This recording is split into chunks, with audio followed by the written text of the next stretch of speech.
Hi, everyone. Welcome to this episode of Halva for the Heart, Dying and Grieving in Diaspora. My name is Misha. I'm an Iranian-American death doula and grief tender. And today's episode is an interview with one of the members of Exile, our online Iranian diaspora grief space. Her name is Elaheh Roya, and she is an Iranian vocalist and grief alchemist who channels ancestral wisdom through her voice as an act of collective healing and liberation. She weaves music, meditation, and healing into powerful sound experiences rooted in grief, spirit, and transformation, blending Persian vocals with the resonant drone of the Shruti box to create unique cross-cultural sound journeys that invite audiences into release, renewal, and collective awakening. In this interview, I talked to Elaheh about the grief that she inherited from her parents, the grief that she personally lived throughout her life so far, and how sound and music and singing held her through that, and how she returned to it to help process the death of her father, and how grief is an opportunity for transformation if we allow it to transform us. If you stick around to the end of the interview, I include her song, her single Gol Sangam, the cover of the classic Iranian song Gol Sangam, which is a preview of her album that's coming out in just a few days on June 30th. We talk about her album, and what she didn't mention is that she's hosting a free album release party online. I'll include that in the link in the show notes below. So you can join her. I'll be there online to listen to her album release all the way through with all the songs. And she's also offering a gift of 3 free 20-minute grief alchemy sessions, one-on-one sessions on Zoom to the first 3 listeners of this podcast who reach out to her. So I'll include that link in the show notes below as well. And what a gift to be offering people.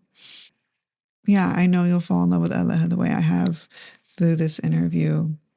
And I'm so excited to see other Iranian diaspora folks working their magic with grief in different ways. So enjoy the interview.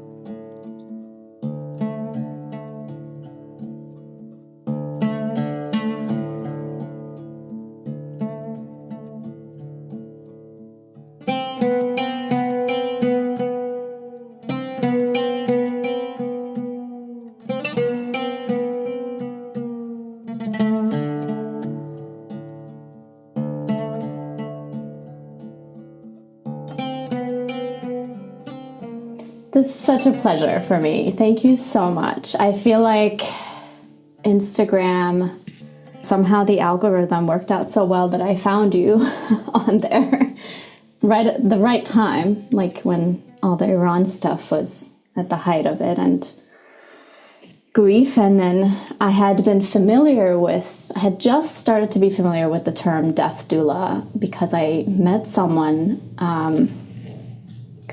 Was that also through Instagram? I feel like a lot has happened to me on Instagram in good ways. But anyway, I had this teacher. Her name is Tree Carr. She's white and a wonderful human, compassionate. And I ended up taking classes with her on dreams, on dreaming. So she works with dreams, and she is also a death doula and many other things. But that's how I was introduced to her. And so this concept of being a death doula, I was like, wow, it was just so inspiring. And then finding you as an Iranian, I was like, oh my God, like so fascinating to me. And so I was so glad to see you doing your work as an Iranian. And yeah. Yeah, I think you first reached out to me at the start of the war, and you offered to do a sound healing for one of the Dada sessions I was hosting. And I had no idea who you were, but I was like, hell yeah. Like I could use that, please. Yeah. I'm so glad you were open to it. I really appreciate that. And I had no idea what to expect. And it was magical. And I got so many messages from people saying that was their favorite part. Oh, that means a lot to me. Thank you for saying that. Yeah, it was really great. So yeah, how, I guess we'll go into your story. Like what? Sure. Well, I guess your grief story and your sound healing story, I imagine, overlap. But you can tell your story however you want. Mm-hmm. Yeah, thank you for asking. I guess it goes back to childhood. I'll start there and how music kind of came about, because I grew up in a family. I grew up in Iran, I grew up in Tehran, and what I recall most of music is my mother singing in Persian, singing songs that I have now not necessarily learned all of them, but I've certainly heard them over and over again from her especially, and I've gone back and found the lyrics. And so that was my, maybe you could say, introduction to music. And then, of course, there was also pop music in Iran, and when I was growing up, and I was born in 87, so I guess early 90s, you could say. We had cassette tapes, and there would be the Persian pop music that we would just, a lot of dancing. I grew up dancing a lot with my sister and by myself, and I don't recall taking any dance classes, but there was a lot of that, I remember. And that was the creative sort of introduction. And I think grief started sort of early on as well, without my knowing or having a word for it necessarily, but this introduction to my family's history, particularly my mother's side, so my mother was very political pre-revolution and post. She was imprisoned by the current regime government for 5 years, and then she had me after that. So wow. Yeah. And when I was around maybe 10 years old, I was going through this phase of uncovering, literally looking through boxes of old photos of her family and her siblings she had 3 siblings who had also been killed, executed. Oh, wow. Yeah. So, and she had never, it's not like we had a formal conversation where she sat me down and said, okay, this is what happened, and this is our story. It was sort of this uncovering of me being inquisitive about these photos and wanting to connect and ask questions. And I feel like the way that even came about of me kind of knowing that she was in prison was not even through her. It was a family friend who just sort of blurted it out one day. I was like, your mom went to prison, right? Or something like that. That's always how we find out the family secrets, right? Yeah, right? It's like, okay. So I think my mind was just like, ever since then, I got this obsession of finding out about who are these people. I'm still figuring it out. I was like, who they were and what they did. And so a lot of activism on my mother's side. So that was kind of grief already embedded in the family story. Mm-hmm. But for me, really, I think it started with my baba, with my father, who, when I was around 7, is when there was talk of immigrating to the States. Because, and it actually was inspired not even for political reasons, but due to the fact that he had medical, physical issues he was having that doctors there couldn't figure out. So there was talk of America and getting him there and getting him looked at. And but years later, I find out that, yes, that was part of the catalyst for our immigration, but I also learned that it was my mother's dream. Like, even I think maybe after returning from prison, or maybe while even she was in prison, she told me that her dream was to be in America because she associated that with freedom. And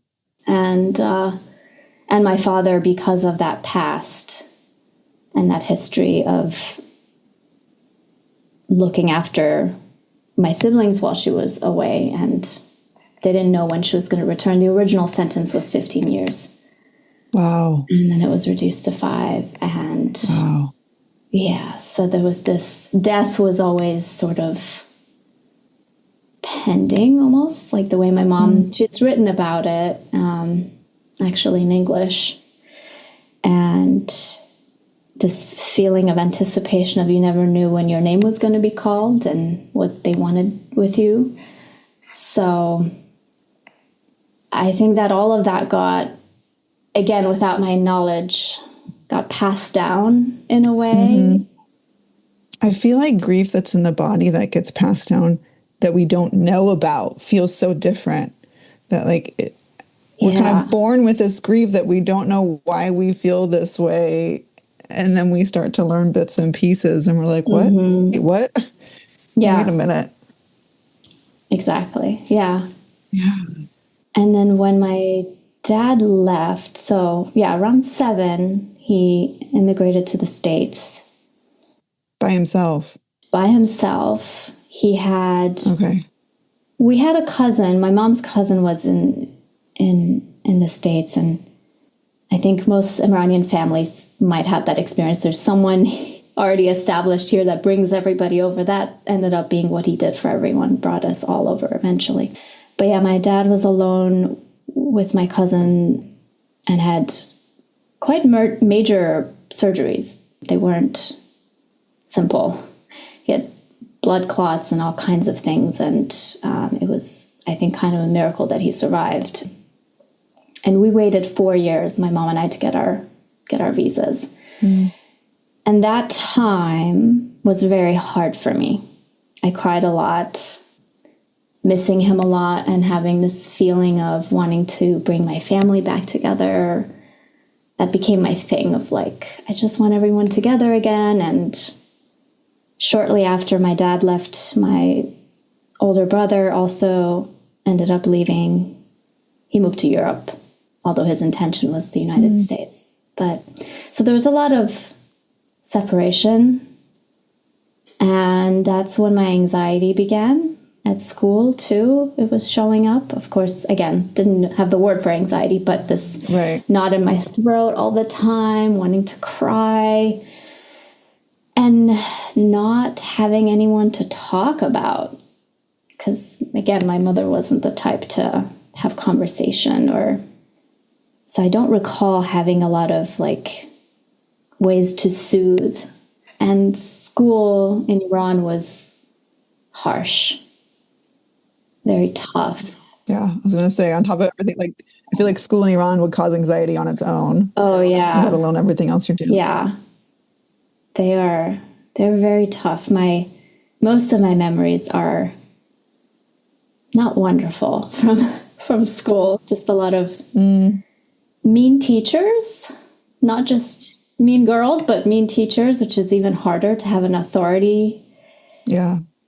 Call you out in front of others, they would call you, I mean, I'm kind of translating the word, but it would be like essentially dumb. Like if you didn't know answers, or it's just be very dramatical. Like I will never forget this because it was so dramatical. I one time didn't do well on a math test or something, and I was crying in class as we got our papers back, and literally the teacher was a classmate was trying to console me, and the teacher said, I'm translating, but this is what she said in Farsi: let her cry blood. Oh. Like, third grader. This is how. Wow. Yeah, it was sometimes like, oh my God. Wow. So was like music and dance, was that kind of an escape for you, or something that helped you feel a bit?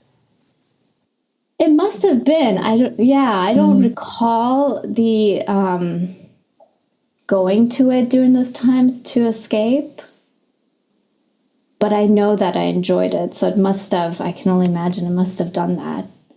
And I think my escape was also cartoons and films. And I got into Disney at the time because that was the thing. And my brother got me these tapes, and I enjoyed watching those things. I think, those were kind of my escape. And Sound of Music, what ended up being... I loved the Sound of Music. Right? Everyone knows I watched that movie like at least 100 times easily. Me too. Yeah. That's so funny.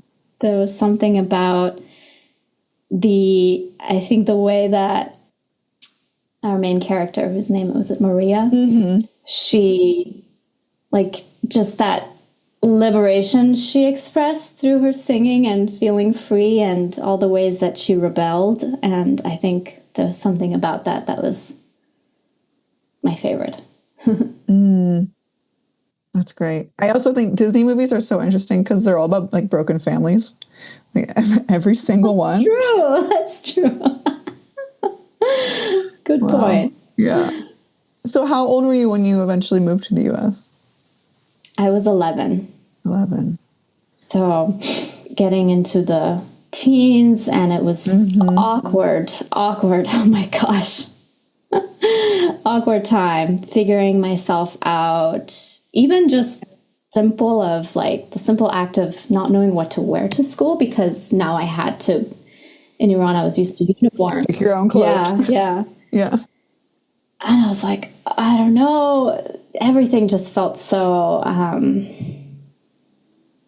confusing. And also the hardest part about coming to the U.S. was I came to the U.S. under the impression, I had this idea that if I didn't like it, we would just go back. Oh, wow. Yeah, but that definitely was not what my mother and father had planned. There was no going back. And so it felt like this. Wow. Yeah, almost like a betrayal sounds too strong. But yeah, this feeling of feeling stuck. Like, we're not going back. I'm just going to have to deal with this. Yeah, and there's a grief to that too. Like not. Oh, yeah. Oh, it feels like a betrayal just when you're describing it. Like, that is not what I thought was happening. Yeah. For a good few years, at the beginning, I was writing letters, like, I don't know how often, but I was still writing letters at the time. I would write them in Farsi to my cousins, to my siblings who were still in Iran. There's 2 of them remaining. So much sadness and loneliness. My mom always likes to remind me that I did not laugh for the first couple of years. Oh, wow. So it was, and I didn't really speak English. So there was that piece too of, fortunately, in Northern Virginia, which is where we moved to, there was a good population, a lot of other immigrants, and we had the ESL program, which is English as a second language in our school system. So that helped ease things a bit. I ended up having a lot of just West Asian friends. So it was wonderful. A lot of Arabic, and I didn't speak Arabic, but I don't recall anyone, at least not in my class, being Iranian. So I think that also required me to learn English faster, maybe, because I didn't have anyone to speak. I'm curious what this is bringing up for you, like somatically in your body. I'm just like, no one else is going to see you like I'm seeing you, but I see you're kind of like reliving some of this. Yeah. I did feel, I'm still getting used to, this is a hard part for me of connecting to my body. I'm still getting used to that. And I have therapists who ask me, how does it feel in your body? And it's always a little tricky for me to, like, I don't know. Yeah. Yeah. I think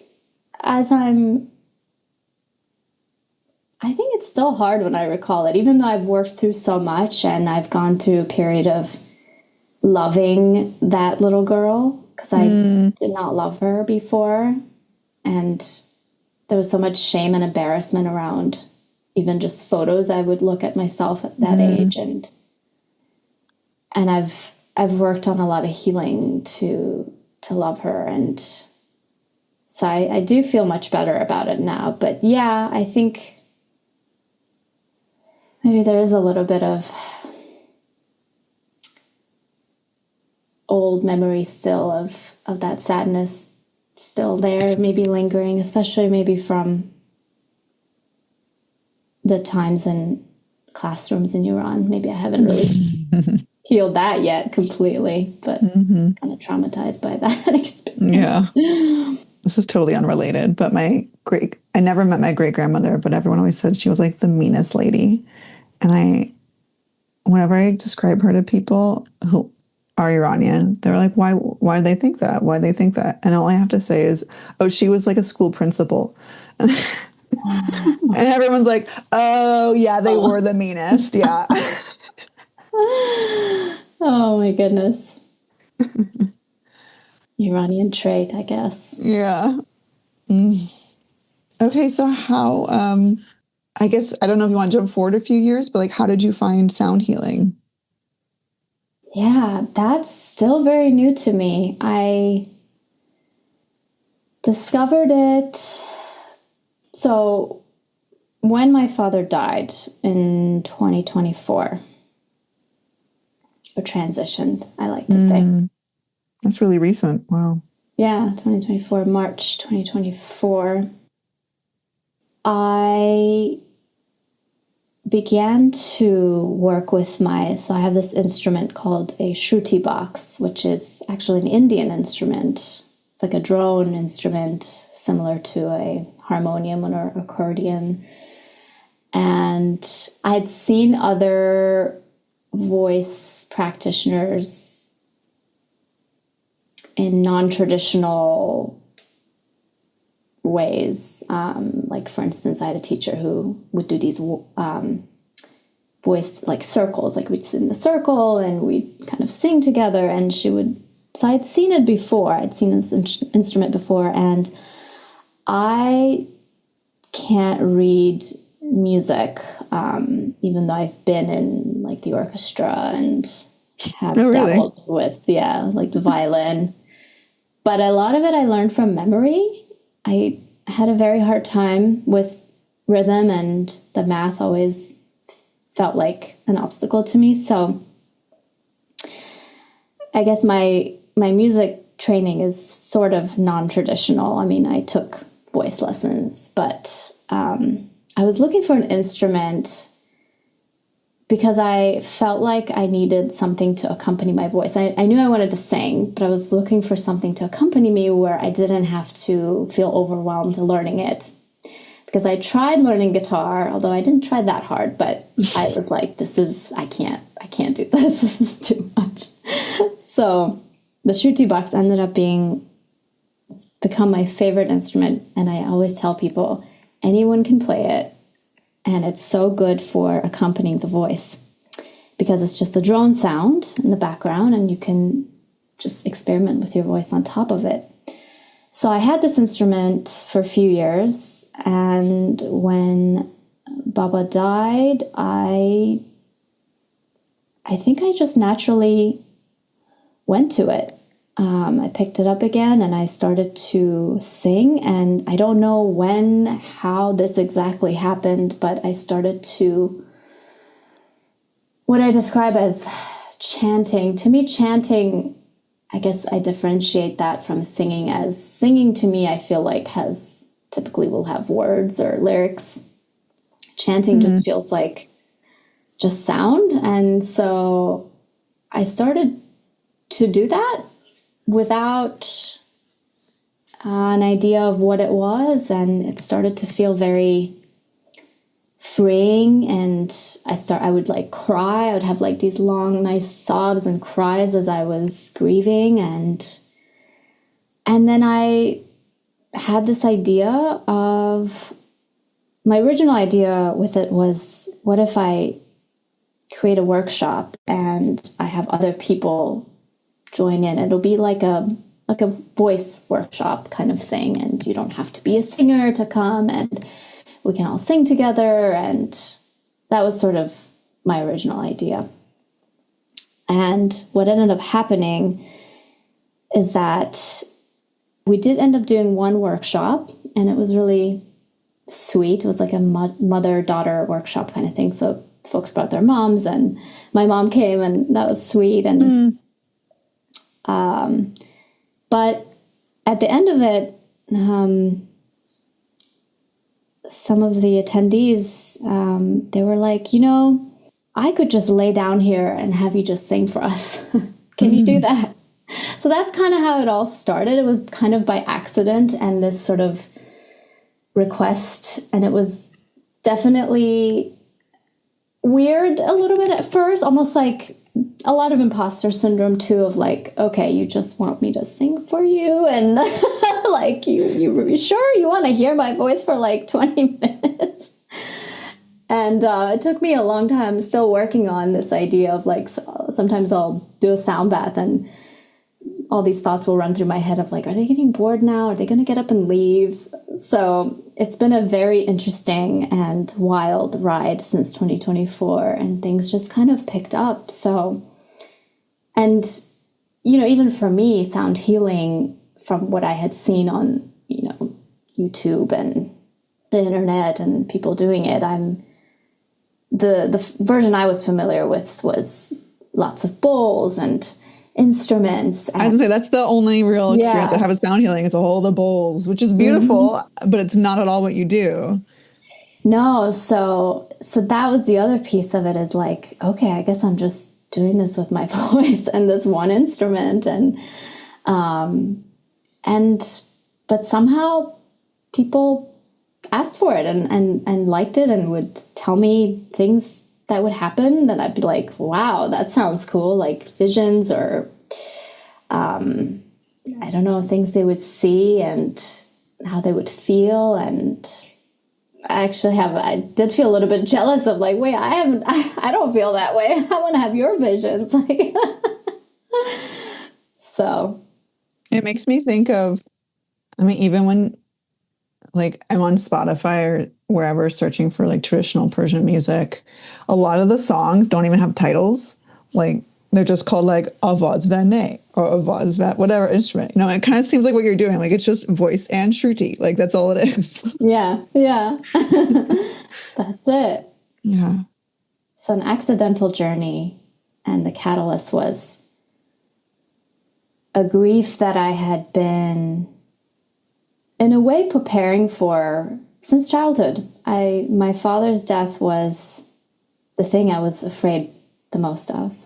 Just, it's like I knew it was inevitable, and I was always preparing for it in a way, just because he was a lot older too. There was that just natural aging, and I think maybe because he had the medical conditions that he did when I was younger,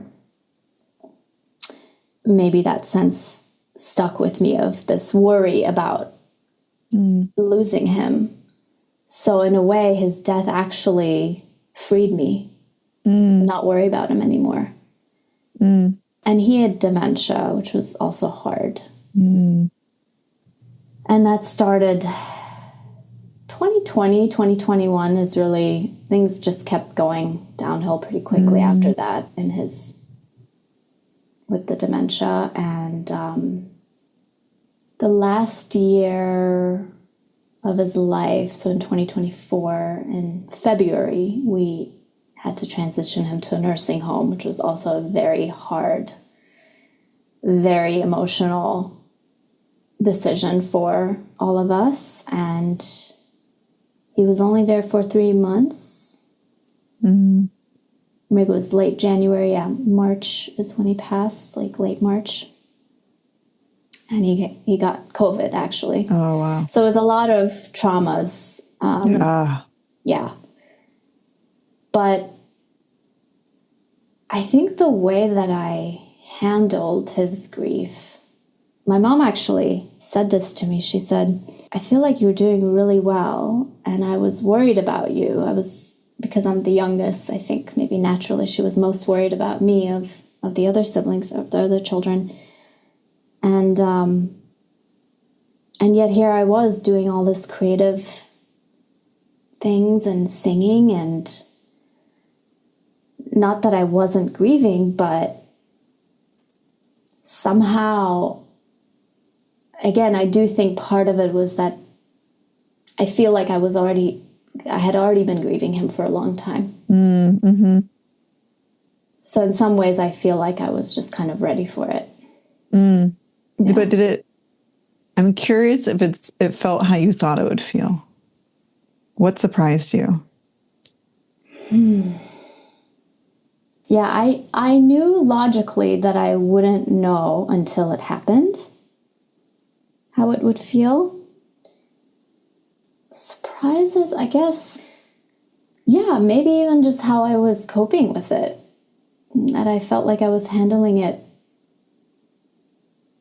pretty well, as in, like, I didn't feel like I was numbing it, or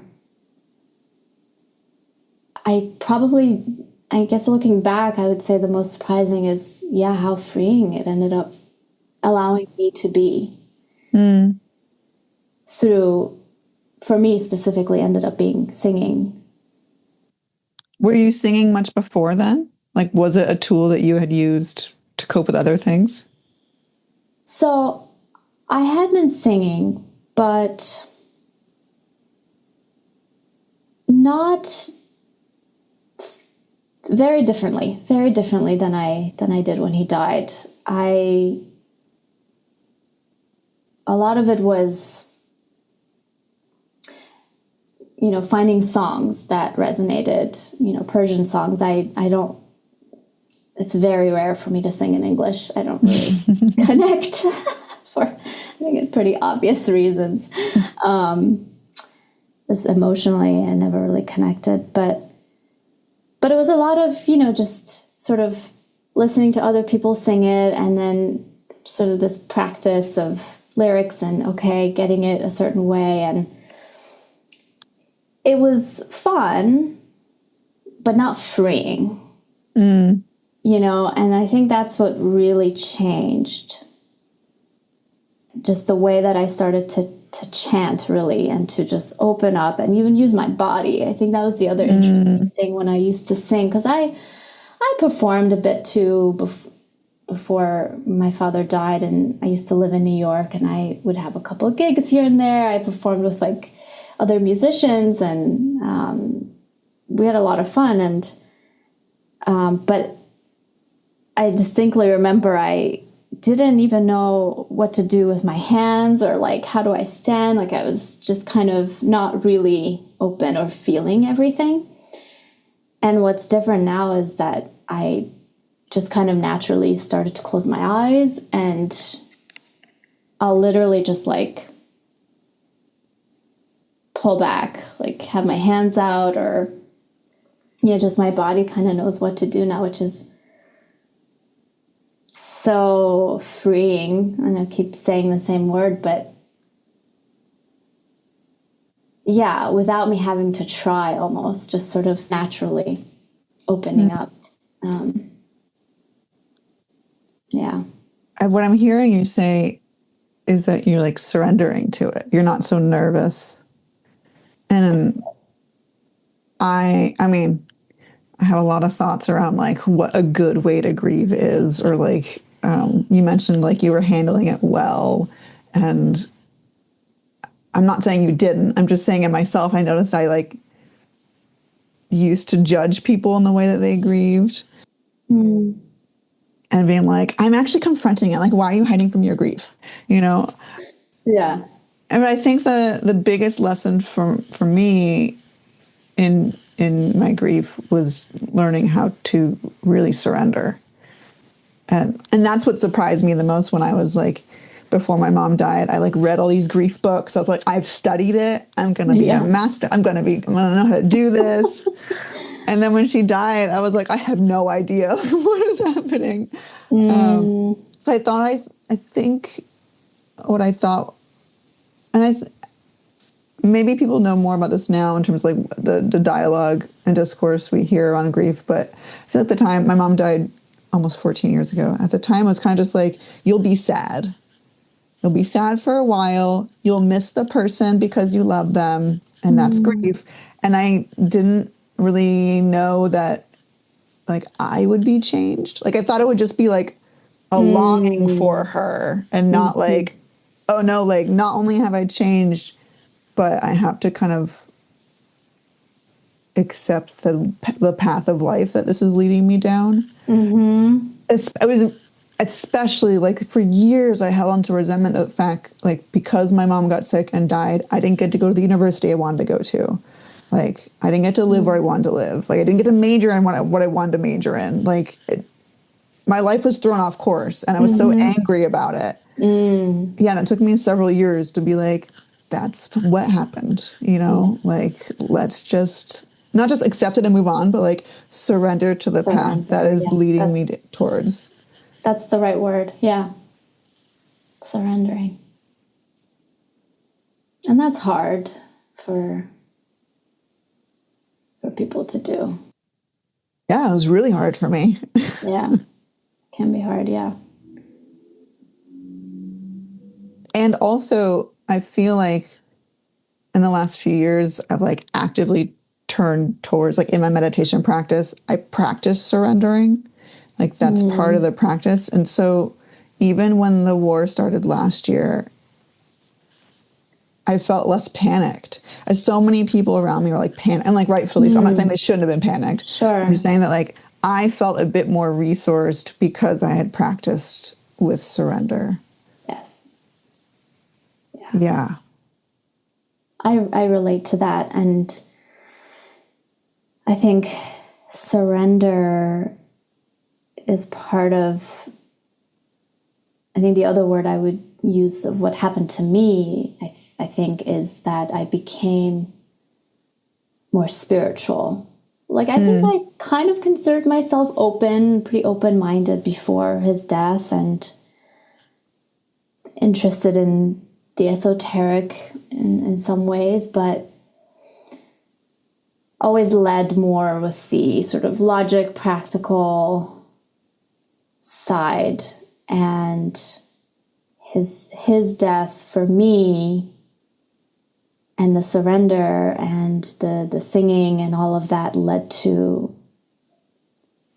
this. I think for me, I would say that was a spiritual awakening. Yeah. And I was starting to have dreams that I felt like, at least one or two of them, I felt like they were after death visitations from my dad.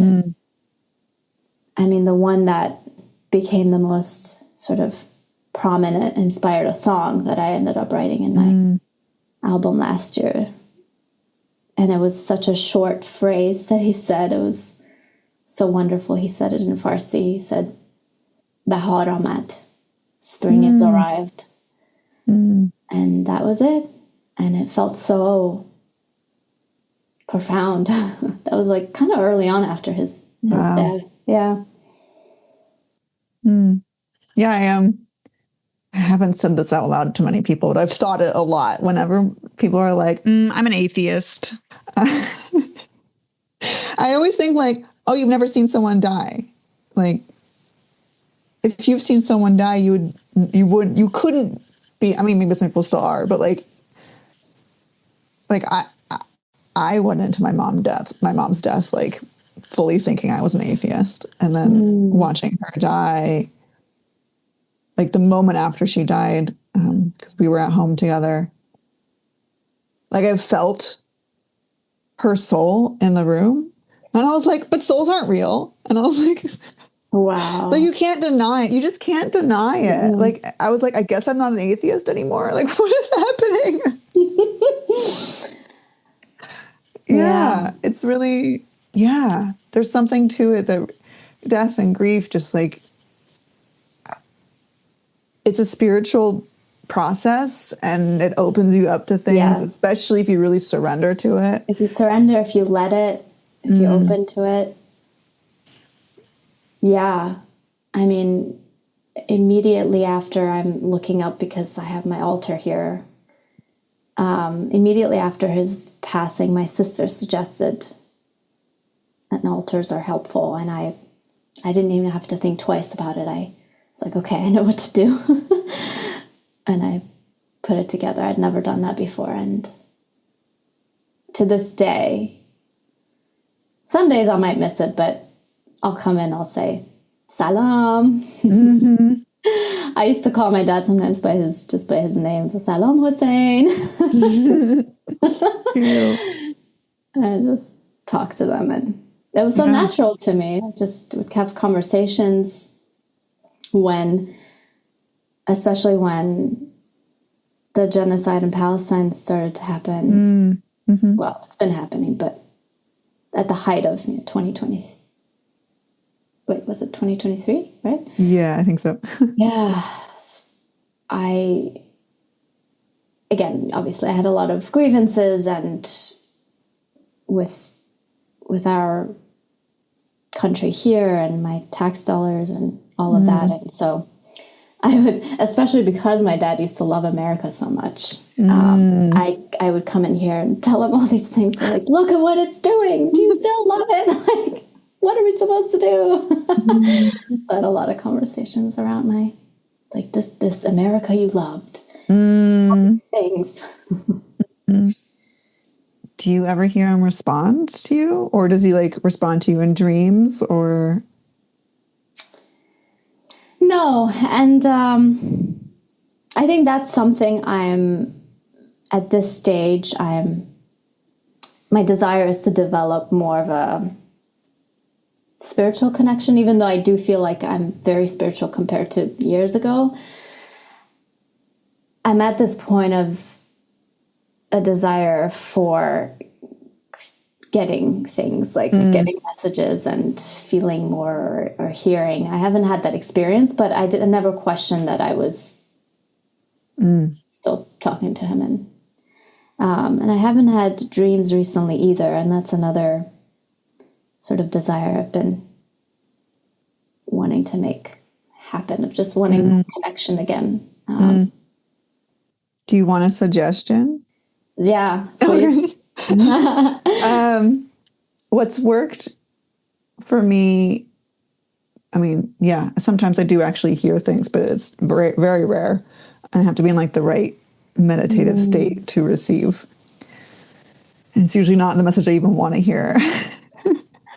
But what's been more accessible has been either writing or saying out loud, but going to my altar and like writing to my mom, kind of like asking questions, and then turning the page and writing a response letter, like from her. And I'll start it like Azizam, and I'll just like write as if she were responding to my letter, which I fully acknowledge I may be making it all up. and I'm okay with that. Like, I'm okay with maybe it's just me wanting to hear, especially because the way she speaks to me in letters is like way more gentle than she ever would have spoken to me when she was alive. Like I'm writing the way I wish she spoke to me, which is just as healing, maybe even more healing. You know what I mean? So like, it's kind of like now we get to have the relationship that like I wish we had, which still feels like I'm having a relationship with her. I love that. What you're describing kind of sounds like automatic writing that I hear spiritual teachers and people talk about. Yeah, this idea of just like letting things flow. Yeah. So I love that idea. I'm going to try it. Thank you. Yeah. I recommend it. It's not my idea. I want to say that. It's not my idea. I don't remember where I got it from. But yeah, because for years, all these grief teachers were like, write them letters. I'm like, okay, how many times do I write a letter to her? Like, I've done that. And then one person was like, okay, now write the response. And I was like, whoa, this is a very different experience. And there have been times where I don't even write it, where I just go to my altar and I'll like talk to her. And then I'll like hold myself. I'll like put my hands on my cheek and like hold my face the way she would hold my face, and then like talk to myself the way either she would or like I wish she would have, you know. So sweet. Yeah, it is sweet. It's really, really sweet. Yeah. And I do find myself like singing to her. I even say like there are times where I'm like, I like talk not just her but to my ancestors, like Bia Beraxium and Bia. Yeah, you said that. I love that so much. Like, come on, let's all sing, let's all dance. And I'm like, I don't feel like I'm not much of a singer, quote unquote, but yeah, there's something about song that really it's healing, yeah. And like gets to the soul. Like when I feel like I can't cry, I'm like, okay, I need to sing something. Yeah. Yeah. Especially in Farsi. Mm-hmm. Yeah.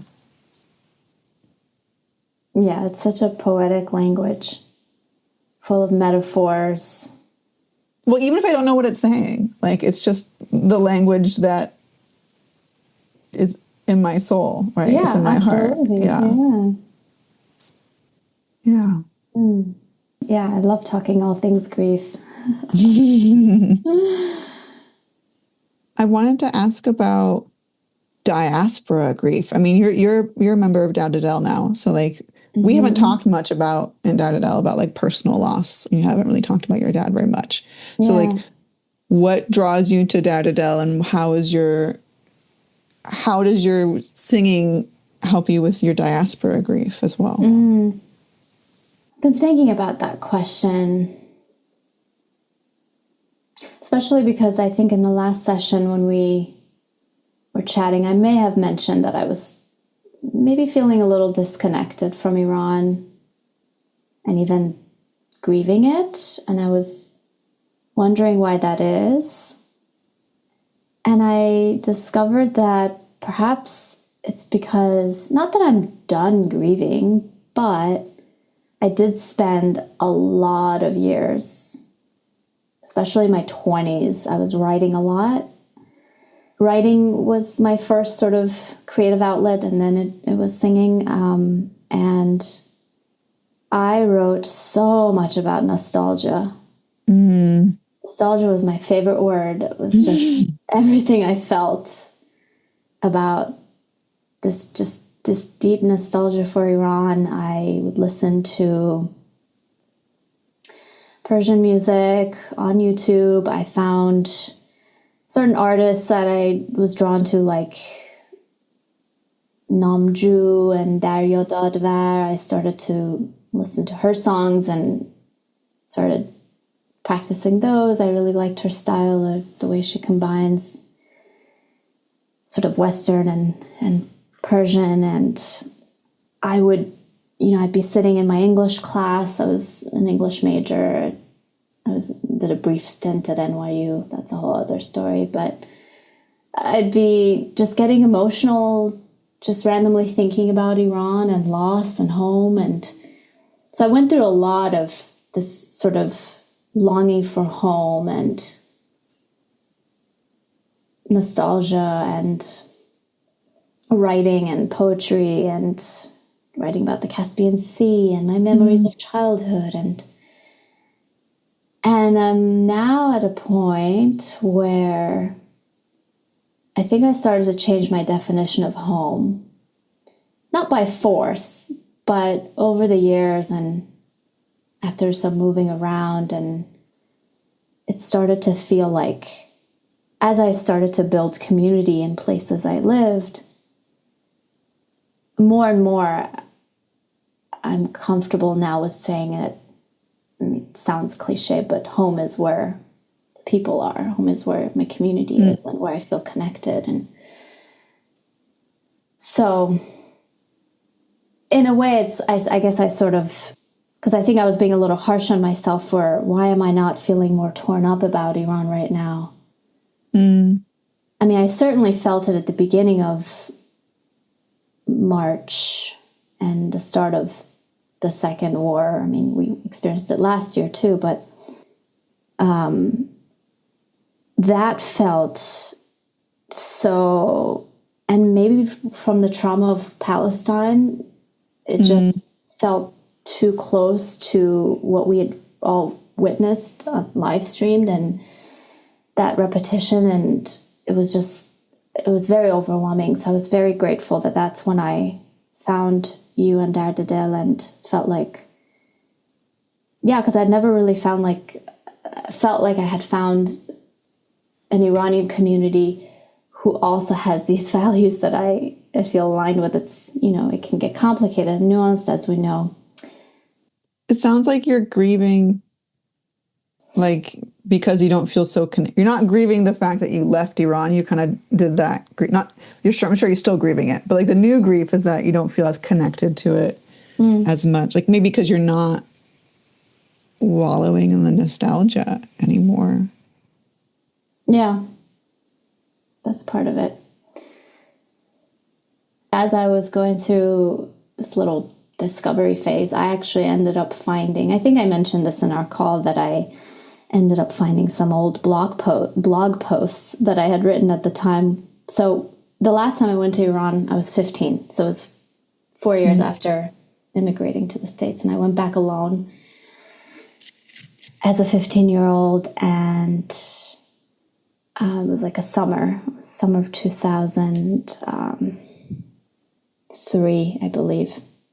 And that was the last time. It was a very interesting experience because even then, my writing will show that, or reminded me how I felt like a stranger already in my home country, and that was hard.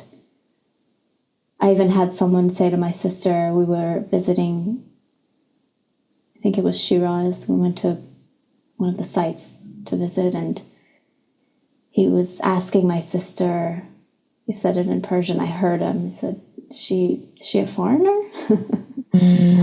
And I was like, oh my God, I'm already, that was hard to hear. Yeah. I was like, wow, I've changed that much. He can just tell from the way I'm walking that I'm not from here. So. So what's your relationship to Iran now? And how is your singing kind of, I don't know, supported you or? I think that's been my main way of staying connected, not just to Iran, but I suppose to ancestors from that region and the grief that I feel like is in that region. And yeah, my relationship, I think I've gone through different stages. There's sometimes this ache for the inability to go back because it feels like a risk. And I used to have this kind of like a joke for myself of at what age, like older age, I'm thinking, am I willing to risk? Because I really would love to go back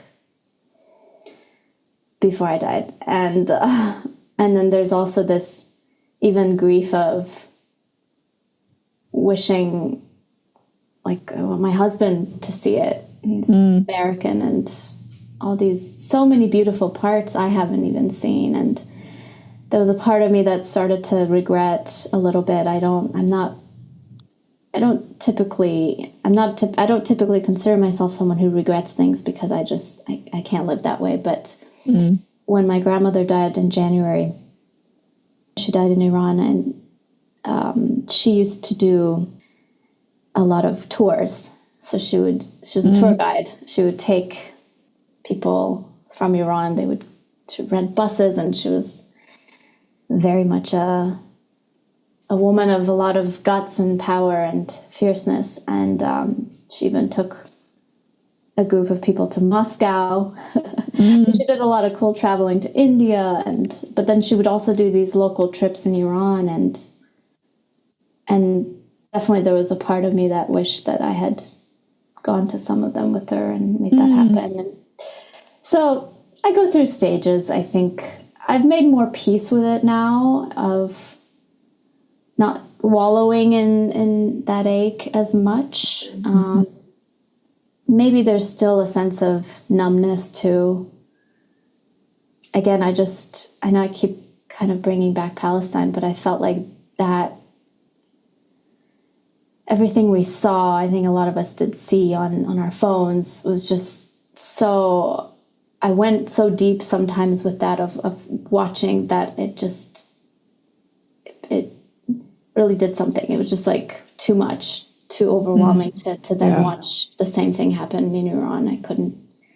So there was a pullback I had to do.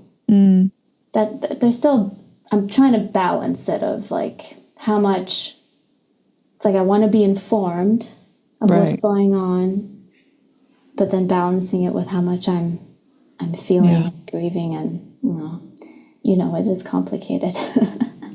Yeah, and there's also like, where are you getting your news from? Well, bias. It's a whole, many layers of conflict.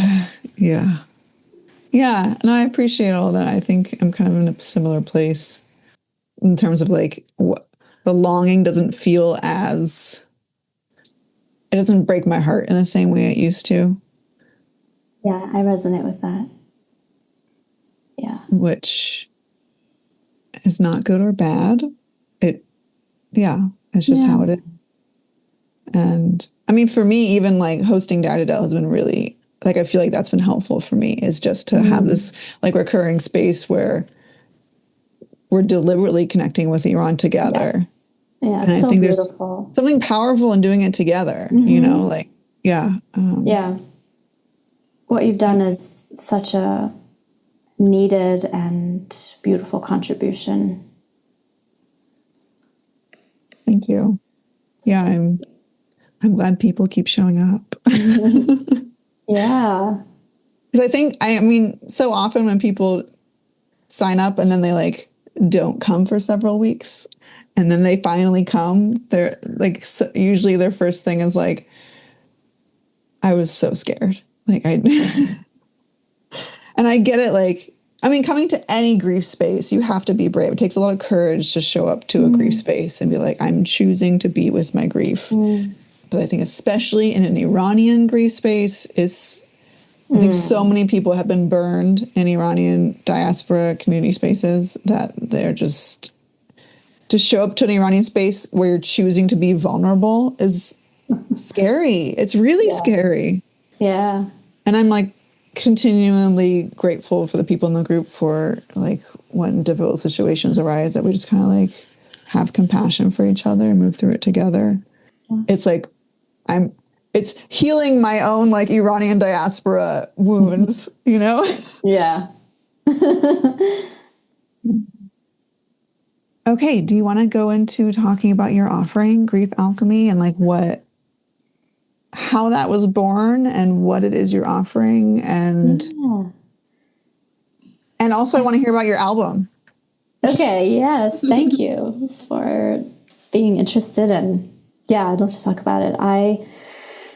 So with the offering, I think I mentioned I've been working with my friend Christine, who's also been my coach through this process. And it was really important to me to work with someone who, like me, wants to dismantle our systems and, break away from capitalism. And I know we're all very much still entrenched in it, and just navigating how to have something out there of mine that I'm asking someone to invest in, bringing in the money piece and navigating that whole thing of what's free, what are we doing? It can get tricky. And again, being someone who cares about accessibility, and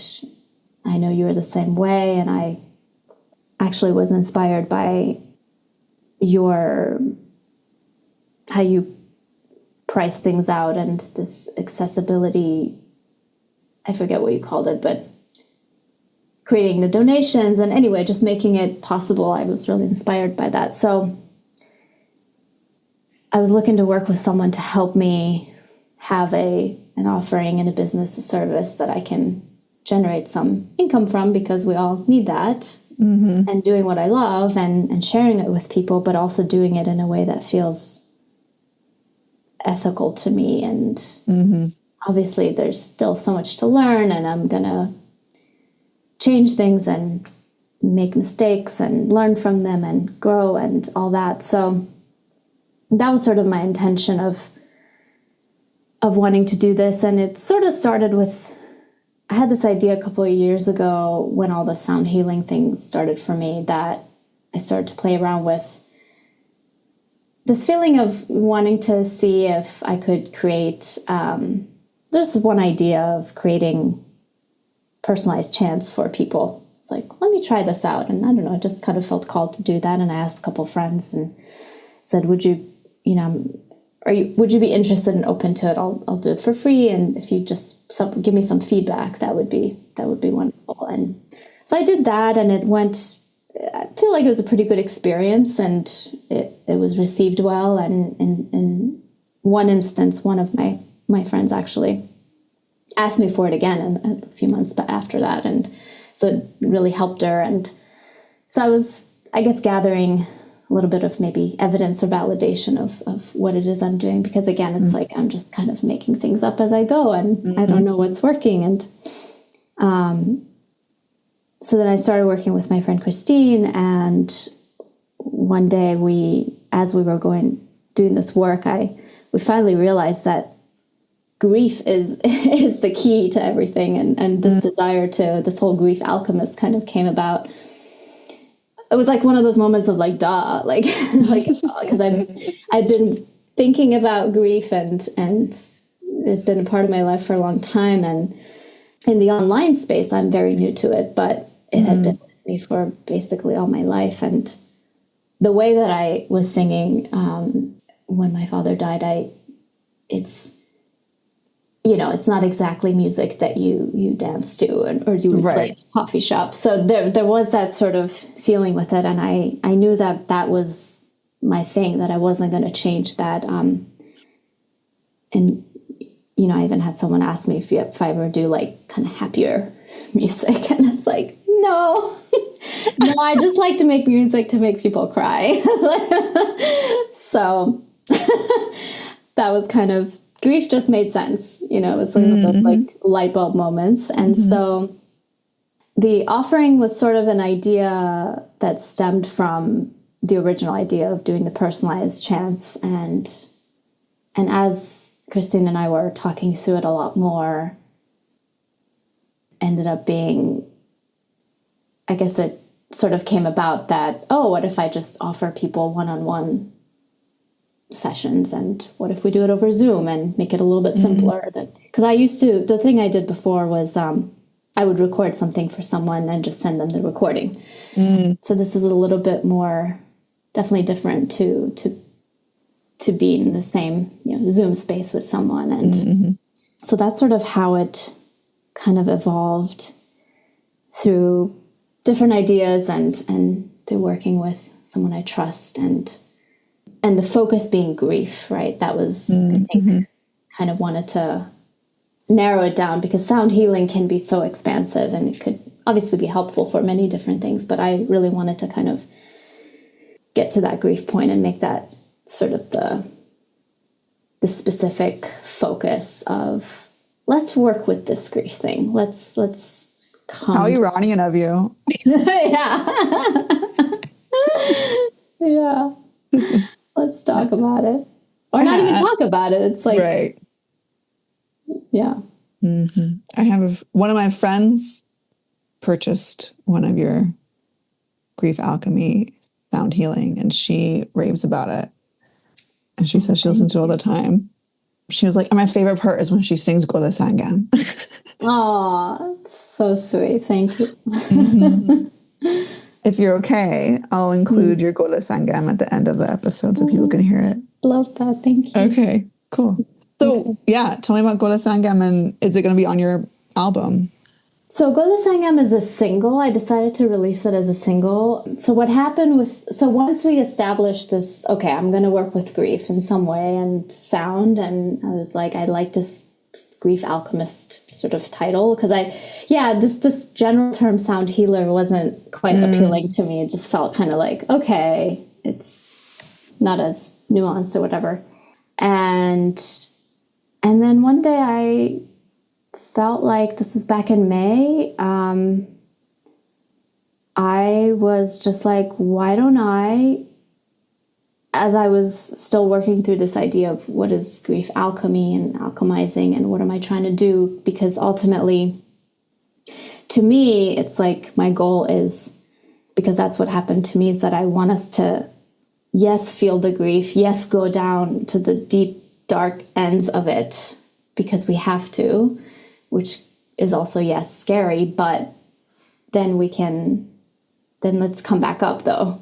And so how can we do that? And for me, sound has been that element of experimenting with certain, even just the sounds I'll make that feel to me like someone is, maybe this is how wailing would sound like, or if someone is just really crying through sound and singing and chanting. And then, so going to that feeling of deep wail, but then also then getting this sort of energizing fire energy going. And that to me is empowerment. Like empowerment is where I'm wanting to take people, because ultimately you can either just let the grief just really paralyze you, or you can let it be your power source. Right, transformative is what I'm hearing. Yeah. That's the difference between like sound healing. When I hear the term sound healing, I think of like a sound bath. And you just kind of like let it wash over you, and it offers you like nervous system regulation, and it feels nice, not in like a frivolous way, but like it really it holds you, right? Sure. Whereas grief alchemy sounds like, oh, we're actually transforming something. Like we're moving through this and creating something new out of this. Yeah. And that's what I don't even know if I want to call it music, but your sound experiences feel like. When your Gola Sangam single came out, I played it for my husband, and I was like, okay, now first listen to the original.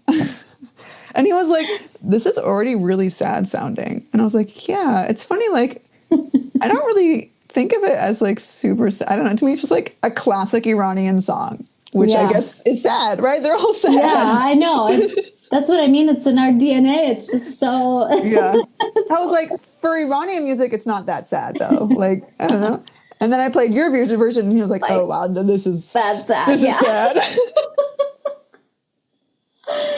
Thank you. Yes, that's the distinction. That's where I wanted to go with that. So what happened in May is that I was like, okay, I'm going to go into the recording studio, because I'd already worked with this sound engineer before, and I liked what happened with Ancestral Calling, my first album. And I was like, all I need is 2 hours, because what I do is intuitive, improvisational, whatever word we want to choose. So it's not like I need a plan. All I knew was that I want to capture grief alchemy in an album. Let's see what happens. So we had like an hour recording, one take of everything, and I was happy with it. And I was like, okay, this is going to be the next album. You're like, an hour is all I need. Wow. And it's a lot of fun being in the studio, because, he's got the little bit of reverb for that effect, and which I've been playing around with that too on some of my recordings, just because it helps with like the experience. I want people to like feel more. So when's it come out? Comes out at the end of this month, June 30th. Awesome.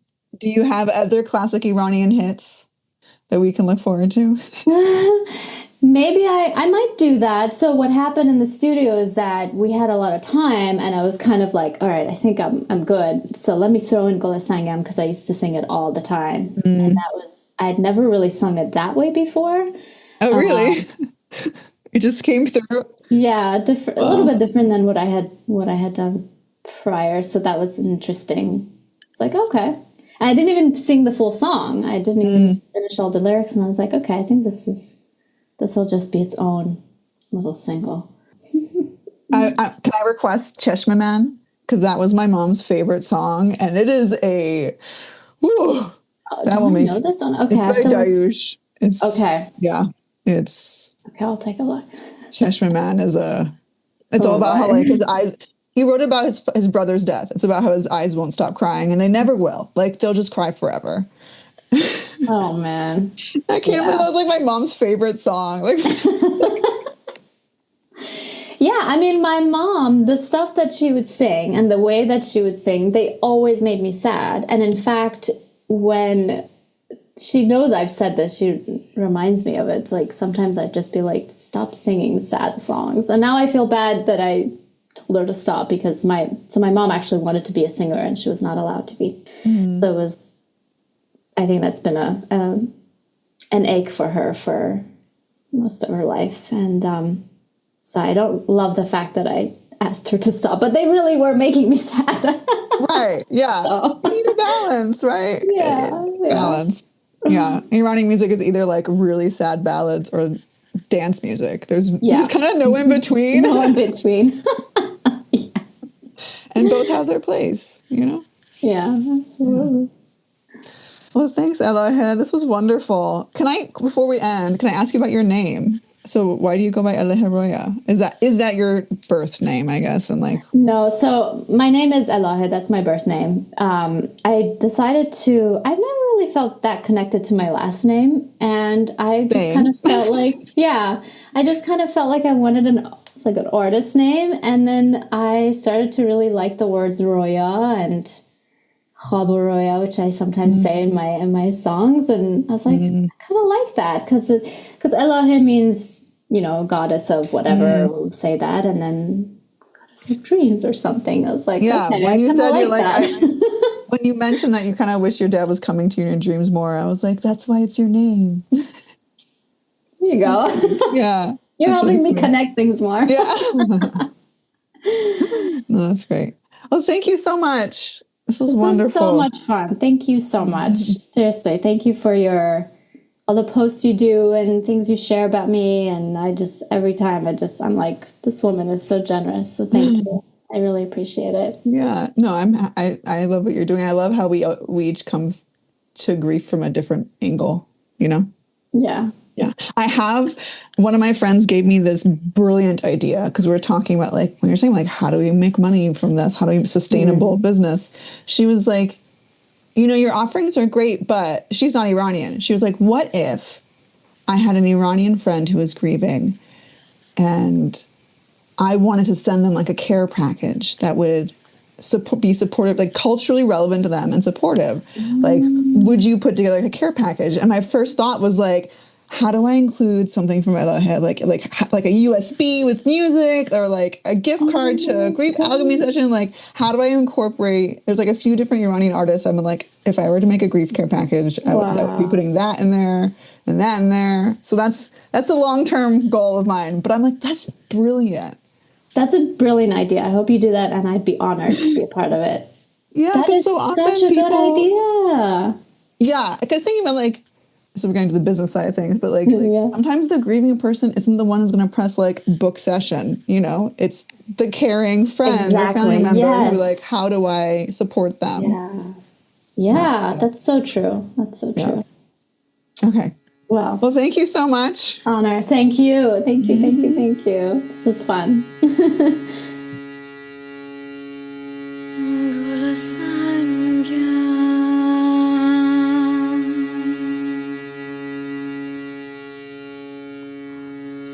گل سنگم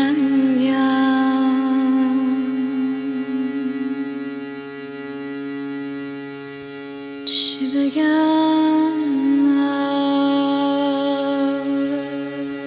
از دل تنگم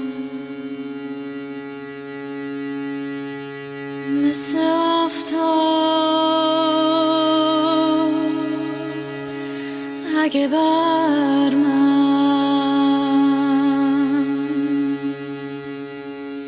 نتابی سردم و بیرنگم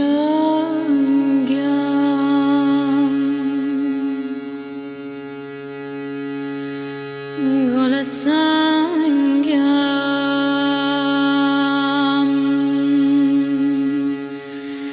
گل سنگم چه بگم از دل تنگم مثل آفتاب اگه بر من نتابی سردم و بیرنگم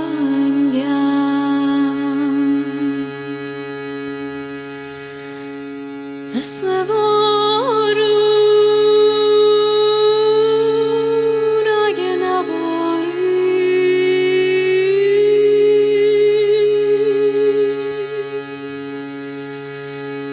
مثل بارون اگه نباری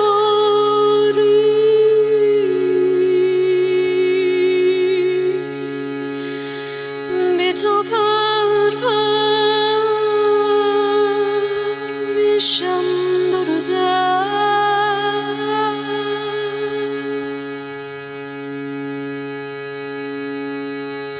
گل سنگم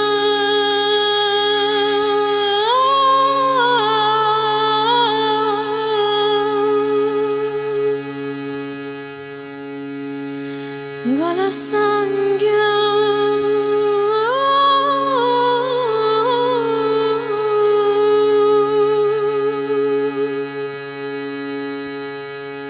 چی بگم از دل تنگم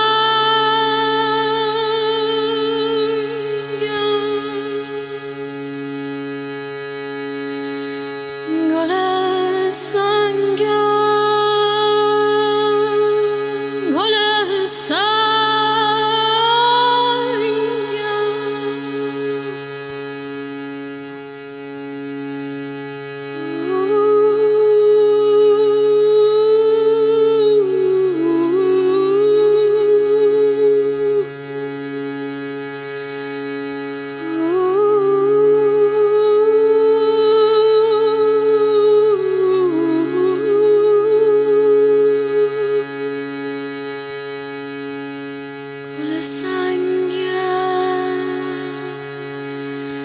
گل سنگم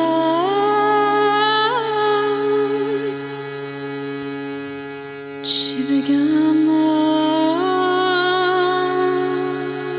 از دل تنگم